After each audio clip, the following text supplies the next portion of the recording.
अमेरिकेमध्ये राष्ट्राध्यक्षपदाच्या निवडणुकीच्या निकालात आतापर्यंत डोनाल्ड ट्रम्प आघाडीवर आहेत। अमेरिकेतील 50 पैकी 21 राज्यांमध्ये डोनाल्ड ट्रम्प आघाडीवर आहेत आणि 11 राज्यांमध्ये कमला हॅरिस आघाडीवर आहेत।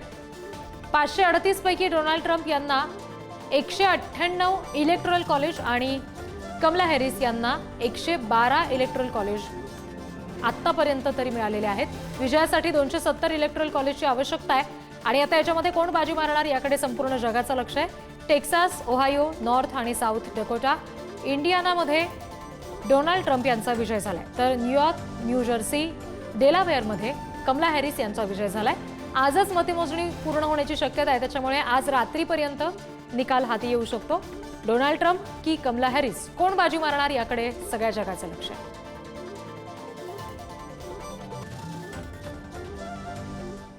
दरम्यान अमेरिकेतल्या 50 पैकी किती राज्यांचा निकाल स्पष्ट झालाय आणि कोणत्या राज्यांमध्ये कोणी बाजी मारली आहे ग्राफिक्सच्या माध्यमातून बघूयात। डोनाल्ड ट्रम्प यांचा नेमका कुठे विजय झालाय बघूयात। Texas, Ohio, north Dakota, south Dakota आणि इंडियाना या ठिकाणी डोनाल्ड ट्रम्प विजयी आहेत आणि कमला हॅरिस यांनी सुद्धा New York, New Jersey, Delaware, Maryland आणि कनेक्टिकट इथे बाजी मारलेली आहे। या राज्यांमध्ये त्यांचा विजय झालाय।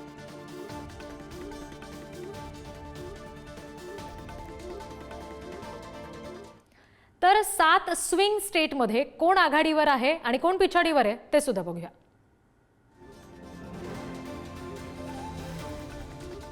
स्विंग स्टेटमध्ये कोणाची नेमकी आघाडी आहे बघूयात। पेन्सिल्व्हेनियामध्ये डोनाल्ड ट्रम्प आघाडीवर आहेत, नॉर्थ कॅरोलिनामध्ये सुद्धा ट्रम्प आघाडीवर आहेत, जॉर्जियामध्ये सुद्धा डोनाल्ड ट्रम्प आघाडीवर आहेत, तर मिशिगनमध्ये कमला हॅरिस यांनी आघाडी घेतली आहे। विस्कॉन्सिनमध्ये डोनाल्ड ट्रम्प आघाडीवर आहेत।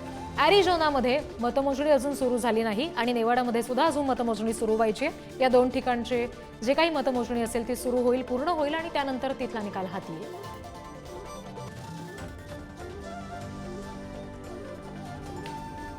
या सगळ्या संदर्भात आपल्याशी बोलण्यासाठी ज्येष्ठ पत्रकार कौमुदी वाळिंबे सध्या आपल्याशी जोडल्या गेलेले आहेत। कौमुदीजी, स्वागत आहे तुमचं पुढारी न्यूजवर। सध्याच्या क्षणाला कुठे नेमकी विजय झालेला आहे, कुठे नेमका आघाडी घेतलेली आहे ट्रम्प आणि हॅरिस यांनी आपण बघितलं। सगळ्या जगाचं लक्ष ह्याच्याकडे आहे, पण भारतीय वंशाच्या हॅरिस तिथं आहेत आणि त्यांच्यात सुद्धा जी काही अटीतटीची लढत होताना दिसते, त्यामुळे कदाचित उत्सुकता आणखी असं म्हणता येईल का? आपण कसं पाहता या सगळ्या आघाडीकडे आणि सध्याच्या हाती आलेल्या कलांकडे? सध्याचे हाती आलेले कल डोनाल्ड ट्रम्प यांच्यासाठी फेवरेबल आहेत। त्यांना निकालामध्ये आता आघाडी आहे हे आकडेवारीवरूनच दिसतंय।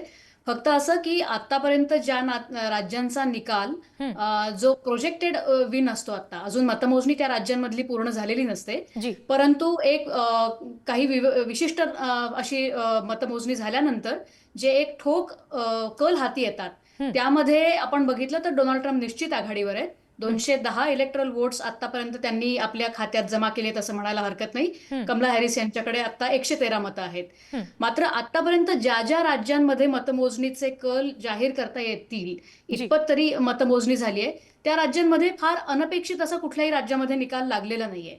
म्हणजे जी राज्य रिपब्लिकन पक्षाच्या कॅन्डिडेटला मिळणार होती ती मिळालेली आहेत, जी राज्य कमला हॅरिस यांना मिळणार होती डेमोक्रॅटिक पक्षाच्या म्हणून ती त्यांना मिळालेली आहेत असं गृहीत धरता येत आहे। तुम्ही स्विंग स्टेटचा उल्लेख केलात, त्या 7 राज्यांपैकी जी 4 राज्य तुम्ही आता सांगितलीत त्यामध्ये एस्पेशली विस्कॉन्सिन आणि पेन्सिल्व्हेनिया या राज्यांमध्ये जर डोनाल्ड ट्रम्प यांची आघाडी कायम राहिली तर जवळपास त्यांचा विजय निश्चित होईल असं म्हणावं लागेल। अजून अमेरिकेच्या वेस्ट कोस्टचा बराच मोठा भाग, काही ठिकाणी तर अजून मतदान पूर्ण व्हायचं आहे, कॅलिफोर्नियासारखं मोठं एक राज्य, त्यानंतर तिथे मतमोजणी सुरू होईल आणि त्यात एक मोठा पट्टा पुन्हा कमला हॅरिस यांच्या मदतीला धावून येईल जेव्हा वेस्ट कोस्टवरची मतमोजणी सुरू होईल तेव्हा। आता तरी ह्या घडीला ट्रम्प यांना फेवरेबल चित्र आहे, परंतु अनपेक्षित निकाल अजून कुठलाही हाती आलेला नाही, त्यामुळे दोघांमधली टक्कर अजून कायम आहे। आता तुम्ही स्विंग स्टेटचा उल्लेख केलात, तर त्याच्यामध्ये सुद्धा आता 7 पैकी 3 स्विंग स्टेटमध्ये डोनाल्ड ट्रम्प यांनी आघाडी घेतलेली आहे आणि 2 स्टेटमध्ये कमला हॅरिस यांची आघाडी आहे। ही जी काही मतं असतील किंवा इथला जो काही विजय असेल तो निर्णायक असेल राष्ट्राध्यक्षपदाच्या निवडणुकीसाठी असं म्हणता येईल? हो हो, हा विजय निर्णायक असेल, कारण की आपण दरवेळेला इलेक्शनकडे बघितलं, स्विंग स्टेटच्या व्याख्येप्रमाणेच काय आहे की ज्या त्या इलेक्शन सायकलमध्ये कुठल्या राज्यांमधला कल नक्की कुणाच्या बाजूने जाईल हे सांगता येत नाही आधीपासून, ते राज्य म्हणजे स्विंग स्टेट। जी. न्यूयॉर्क सारखं राज्य असेल की जे डेमोक्रॅट कॅन्डिडेट जिंकणारच हे गृहीत धरलेलं असतं, त्याप्रमाणे तिथला मतदानाचा ट्रेंड आहे ते राज्य डेमोक्रॅट कॅन्डिडेटच्या ऑलरेडी पदरात धरलेलं असतं. हं, टेक्सास सारखं मोठं राज्य असेल, मगाशी तुम्ही उल्लेख केला, हं. ते डीप रेड स्टेट आहे. म्हणजे ते रिपब्लिकन कॅन्डिडेट जिंकेल हे गृहीत असतं. त्यावेळी आधी सुद्धा मतदारांमध्ये जे चाचण्या केल्या जातात त्यामध्ये तो उजल कर निश्चित असेल तर ते राज्य त्या पारड्यात पडणार हे गृहीत धरलेलं असतं. जी राज्य हं. अशी गृहीत धरता येत नाहीत ती म्हणजे स्विंग स्टेट्स. तशी जी. यावेळच्या सायकलमध्ये आहेत 7. हं. आणि ब्लू वॉलचा भाग असलेली म्हणजे नेहमी डेमोक्रॅट्सना जिंकता येतील असं साधारण त्यांनी गृहीत धरलं असेल अशा तऱ्हेची जी त्यामधली 3 राज्य आहेत त्यामधलं पेन्सिल्व्हेनिया, विस्कॉन्सिन आणि मिशिगन ही हं. 3 महत्वाची राज्य आहेत. हं. त्यातलं कुठलं राज्य जर ट्रम्प यांनी जिंकलं जी. तर मग कमला हॅरिस यांना जॉर्जिया, नॉर्थ कॅरोलायना, अॅरिझोना आणि नेवाडा ह्यामधनं तेवढ्या मतांची भर करावी लागेल. हं. आत्ताच्या तशी स्थिती दिसत नाही. बर. पण अर्थात पुन्हा एकदा की जी पेन्सिल्व्हेनिया आणि विस्कॉन्सिनमध्ये आता ट्रम्प यांना थोडीफार आघाडी दिसतीये, हं, तर हं, मतमोजणी अजून खूप लांबपर्यंत चालणारी प्रोसेस आहे. हं, तुम्हाला माहित असेल की आज झालेलं जे वोटिंग आहे हं, ते आधी मतमोजणीला येतं आणि जे अर्ली वोटिंग झालंय, जे मतदारांनी आधीच मतदान पेटीमध्ये टाकून दिलंय, हं, ते नंतर मतमोजणीला येतं.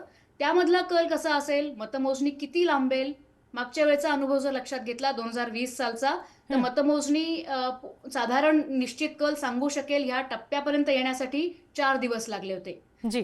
जर एखाद्या कॅन्डिडेटच्या बाजूनी ट्रम्प असतील किंवा कमला हॅरिस असतील त्यांच्या बाजूनी फारच जोराचा काही कल कुठल्या राज्यामध्ये दिसला हं, तर ते राज्य घोषित करता येण्याच्या स्थितीला येईल. हं. नाहीतर मतमोजणी जितकी लांबेल तितकेच मतदानाचे कल जाहीर होणं लांबत जाईल. हं, हं. अगदी. कमोदीजी, आता थोडासा जरतरचा कदाचित प्रश्न होईल, थोडासा पुढचा प्रश्न होईल, पण मला वाटतं सगळ्या भारतीयांचं विशेषतः या निवडणुकीकडे लक्ष असण्यामागे एक कारण म्हणजे कमला हॅरिस यांचं भारतीय वंशाचं असणं हे कारण सुद्धा आहे. जर तसं झालं, हॅरिस तिथं विजयी ठरल्या, तर भारताच्या दृष्टीनं कशा पद्धतीनं नेमका त्याचा परिणाम होईल, सकारात्मक कुठला नेमका परिणाम भविष्यात दिसेल असं म्हणता येईल सध्याच्या क्षणाला आपल्याला? व्यक्तिगत रिलेशनशिप म्हणजे व्यक्तींचे जे एकमेकांशी नातेसंबंध असतात किंवा हं, त्यातून जर काही चांगलं घडणार असेल तर तशा प्रकारच्या गोष्टी नक्की होतील. हं. पण अमेरिकन व्यवस्थेमध्ये काम करणारा कोणीही मनुष्य, जसं भारतीय व्यवस्थेमध्ये सुद्धा काम करणारा कोणी मनुष्य पहिला जी. आपल्या देशाचं हित बघत असतो.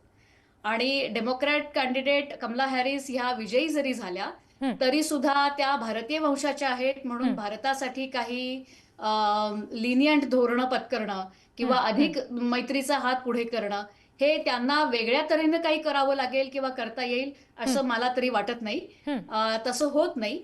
एकूणातच भारताकडे बघण्याचा दृष्टिकोन अमेरिकेमध्ये राज्यव्यवस्था म्हणून गेल्या काही काळामध्ये खूपच सकारात्मक झालेला आहे हं, आणि त्याला हं. मुख्यतः कारण चीनकडनं वाढलेली स्पर्धा हे आहे. जी. आणि चीनच्या विरोधात जी जगभरातल्या देशांची हातमिळवणी करून ती सांगड घालण्याचा प्रयत्न अमेरिका करतंय, हं, तर त्याच्यामधला मोठा घटक, एक महत्वाचा घटक भारत आहे. हं. त्यामुळे कोणीही राष्ट्राध्यक्ष झाला तरी सुद्धा खरं म्हणजे भारतासाठी फार काही फरक पडेल असं नाही, कारण जी. भारतासाठी ऑलरेडी खूप सकारात्मक धोरण गेल्या काही काळामध्ये ह्या देशाचं झालंय हं, आणि हं. ते त्यांना ह्यापुढे टिकवावंच लागेल. निश्चित. कमोदीजी, तुम्ही आमच्याशी अशाच जोडलेले राहा. ज्येष्ठ पत्रकार चंद्रशेखर कारखानी सर सुद्धा आपल्याशी जोडले गेलेत, त्यांच्याकडे मी जाणार आहे. सर, आता सध्याच्या क्षणाला जे निकाल हाती आलेले आहेत, ज्या ठिकाणी उमेदवार आघाडीवर आहेत ते तर आपण बघितलं, पण जिथली मतमोजणी अजून बाकी आहे तिथल्या जर मतदारांचा विचार केला तर नेमके कुठले मुद्दे असतील जे कुठेतरी विजयासाठी निर्णायक ठरतील असं म्हणता येऊ शकतं, आणि त्या दृष्टीनं विचार केला तर मग ट्रम्प किंवा हॅरिस कुणाचं पारडं जड ठरू शकतं याबाबत काही अंदाज देता येऊ शकतात? सध्या जी तुम्ही ऐकताय बातम्या त्याच्यावरून तरी ट्रम्प यांचं पारडं सध्या तरी जड दिसत आहे. हं, आता यामध्ये इथे मतप्रवाह अनेक आहेत हं, की सर्वसाधारण असा एक समज आहे की जर खुल्या पद्धतीने निवडणुका झाल्या तर ट्रम्प नक्कीच निवडून येतील. हं. परंतु तुम्ही पाहिलं असेल यापूर्वी मतपेट्या पळवणं, जाळणं, जी. त्यानंतर मतपत्रिकेत नावं घुसडणं हे प्रकार तिथे झाल्यामुळे हं, एक म्हणजे ट्रम्प यांच्या गोटात सुद्धा त्याची चिंता आहे. हं, दुसरं एक डेमोक्रॅटिक पक्षाचं थोडंसं यावेळी एक निगेटिव्ह असं आहे की त्यांच्यातलेच काही हं. डेमोक्रॅटिक नेते जी. पक्षापासून दूर गेलेले आहेत, कारण त्यांना असं वाटतं की हे अति डावे होत चाललेले आहेत. हं, आणि हं. दुसरं असं की एक मोठा मुस्लिम सपोर्ट ग्रुप जो होता, तो सुद्धा सध्या डेमोक्रॅटिक पक्षावर नाराज आहे, कारण त्यांनी पॅलेस्टाईनच्या मुद्द्यावर त्यांना काही डेमोक्रॅटिक पक्षाने फारसा प्रतिसाद दिला नाही. हं, हं. याउलट अ, याउलट ट्रम्प च्या बाबतीत असं आहे की जी. टॅक्सेस कमी करतील. हं. ऐकू येतंय माझं? हो, हो, हो. बोला. टॅक्सेस कमी करतील. विशेषतः आता आपण हं, चर्चा चालली होती. हं. कमला हॅरिस या भारतीय वंशाच्या आहेत. जी.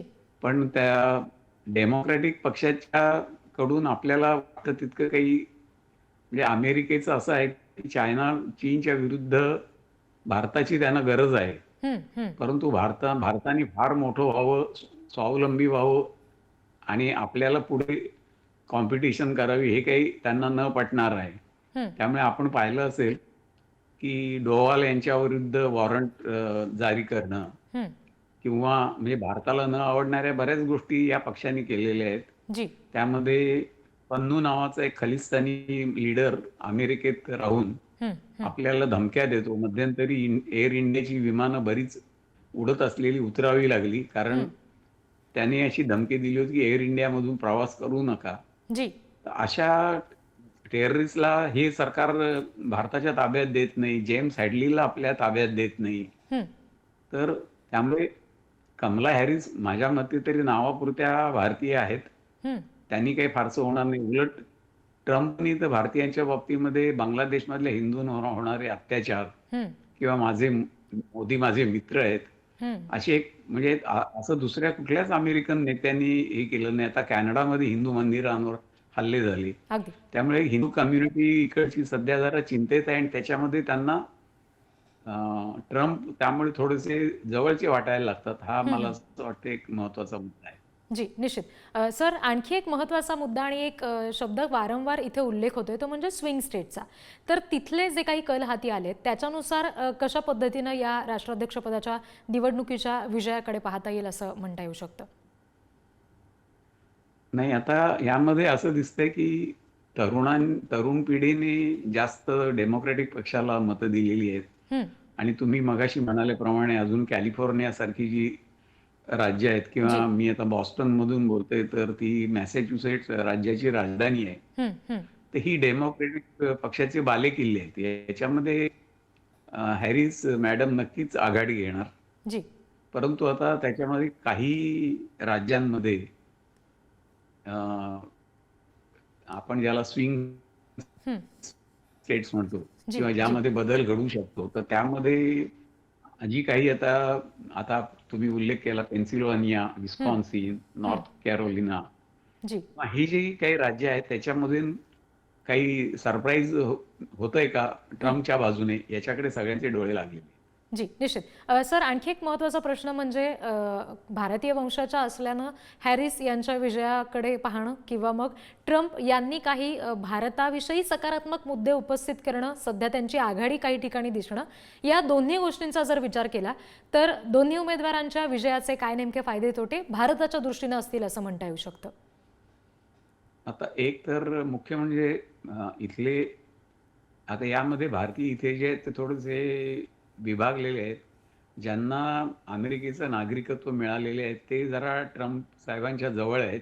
हं, परंतु जे नव्याने व्हिसा घेऊन आलेले आहेत त्यांना असं वाटतं की डेमोक्रॅटिक पक्षाकडून आपल्याला काही न्याय मिळेल. पण त्याच्यामधली मोठी अडचण आता अशी आहे की नवीन जे व्हिसा घेऊन आपली मुलं येतायत, हं, हं, तर त्यांना असं म्हटलं जातंय की ग्रीन कार्ड मिळायला 100 वर्ष जातील. हं, तर हा जो काही बॅकलॉग आहे तो डेमोक्रॅटिक पक्षाचे लोक कमी करतील, अशी हं, एक आशा आपल्या तरुण पिढीला आहे, जे उच्च विद्या विभूषित आहेत, इंजिनियर्स आहेत, हं, तंत्रज्ञ आहेत. आणि डेमोक्रॅटिक पक्षाचं आपल्या लोकांना आणखी एक काळजी अशी वाटते हं, की इकडे आपल्या लोकांसाठी एज्युकेटेड लोकांसाठी चाळण्या लावलेल्या आहेत आणि हं. लाखो इल्लीगल इमिग्रंट ज्याला म्हणतात, की बेकायदेशीर घुसणारे लोक येत आहेत हं, आणि त्यांचं चांगलं चाललेलं आहे. सरकार त्यांना वर्क परमिट देतंय, त्यांच्या खाण्यापिण्याची व्यवस्था करते. तर ह्या गोष्टी न अ, काय रुचणाऱ्या आहेत, हं, की आम्ही चांगल्या मार्गाने, सरळ मार्गाने येतो आणि आम्हाला तुम्ही लवकर व्हिसाच्या सोयी देत नाही हं. आणि इल्लीगली उड्या मारून भिंतीवरून येतात, त्यांची मात्र तुम्ही सोयी करता. हे थोडंसं अमेरिकेची, विशेषतः डेमोक्रॅटिक पक्षाची विसंगत भूमिका दिसते. हं, त्याच्याविषयी हं. आपल्या लोकांना चिंता आहे. जी. अगदी. सर मी पुन्हा एकदा मी तुमच्याकडे येते. सध्या मी कौमुदीजी आपल्याशी जोडले गेलेले आहेत त्यांच्याकडे पुन्हा एकदा जाईन. कौमुदीजी आत्ताचे काही नवीन अपडेट्स हाती येत आहेत त्याच्यानुसार अमेरिकेत ही जी काही राष्ट्राध्यक्षपदाची निवडणूक आहे त्याचे जे काही कल हाती येत आहेत त्याचा परिणाम काहीसा आता भारतीय शेअर बाजारावर सुद्धा होताना दिसतोय. म्हणजे भाव थेट वधारलेले आहेत. सेन्सेक्स निफ्टीनं कुठेतरी उसळी घेतलेली दिसतेय. आपण या सगळ्याकडे कसं पाहता? अमेरिकेतली राष्ट्राध्यक्षपदाची निवडणूक आणि भारतीय शेअर बाजारावर होणारा हा परिणाम. आताच्या लेवलला तरी हे स्पेक्युलेशन म्हटलं पाहिजे. हं, आणि share market is free to do the speculation हं, बाय ऑल मीन्स. मतमोजणी कधी पूर्ण होणार आणि त्याच्यानंतर लगेच आर्थिक काहीतरी धोरणांवरती अमेरिकेचा परिणाम होईल किंवा हं. अमेरिकेच्या आर्थिक स्थितीवरती परिणाम होईल. औद्योगिक धोरणाविषयी काहीतरी बदल होतील आणि त्याचा परिणाम जगातल्या बिझनेस सेक्टरवरती लगेच होईल, जी. अशी शक्यता तशी थेट नसते. हं, आणि थोडंसं स्पेक्युलेशन शेअर मार्केटमध्ये कुठल्याही ज्या तऱ्हेचं होत असतं, एक सेंटिमेंट असतं शेअर मार्केटचं, हं, अँक्झायटी किंवा स्टॅबिलिटी ह्या संदर्भातलं. हं, आणि त्या सेंटिमेंटचा परिणाम म्हणून आता भारतीय शेअर मार्केटमध्ये काहीतरी होत असेल. हं, so that is a valid व्यवहार. हं, पण त्यातून लगेच आता काहीतरी बिटवीन द लाईन्स वाचावं हं, हं, असं मला तरी वाटत नाही. हं. बरं कारखाने सर याच मुद्द्यावर आपली प्रतिक्रिया भारतीय शेअर बाजारावर झालेला जो परिणाम आहे त्याबाबत. भारतीय आता आपलं असं आहे, की अ, जगातलेच, भारताचेच नव्हे, जगातलेच सगळे शेअर बाजार हं, अमेरिकेकडे आज डोळे लावून बसलेले आहेत आणि अमेरिकन मार्केट्स आज बऱ्यापैकी वर आहेत. निश्चित. आणि आपल्याला माहिती आहे, की सर्वच म्हणजे भारतामधल्या सुद्धा जेव्हा आपल्या निवडणुका होतात, हं, तर त्यावेळी अ, ज्याला आपण म्हणतो, की ग्राउंड रिॲलिटी हं, ही बऱ्याच वेळा, कारण शेअर मार्केटमध्ये कुठल्याही, भारतात घ्या, अमेरिकेत घ्या, हं. प्रचंड मोठ्या रकमा त्याच्यामध्ये गुंतलेल्या असतात. निश्चित. त्यामुळे त्या लोकांचा अभ्यास साधारण आता असं आहे, की ट्रम्प येतील या आशेवर अमेरिकन मार्केट सुद्धा आज वर आहेत. हं, जर उद्या जर ते समजा कमला हॅरिस आल्या, जी. तर इथे अशी खात्री बाळगली जाते, की मोठ्या प्रमाणात मार्केट्स क्रॅश होतील. हं, हं, कारण यांचा जो, म्हणजे विशेषतः अ, कर सवलती किंवा ही ज्या या हं, प्रोग्रेसिव्ह भूमिका ट्रम्पच्या आहेत, त्या हं. मानाने अ, म्हणजे डेमोक्रॅटिक पक्षाकडून तेवढ्या काही अपेक्षा नाहीयेत. जी. ॲक्चुअली असं झालेलं आहे, की अमेरिकेवर प्रचंड कर्ज सध्या आहे हं, हं. आणि त्या कर्जाच्या विळख्यातून बाहेर पडण्यासाठी या सरकारने काही फारसं केल्याचं दिसत नाहीये. निश्चित. तर ती एक चिंता आहे. अगदी. चंद्रशेखर कारखानी सर आणि कौमुदी वाळिंबे मॅम तुम्हाला दोघांनाही धन्यवाद. तुम्ही तुमचा वेळ आम्हाला दिलात आणि या सगळ्या संदर्भात सविस्तर विश्लेषण केलं यासाठी.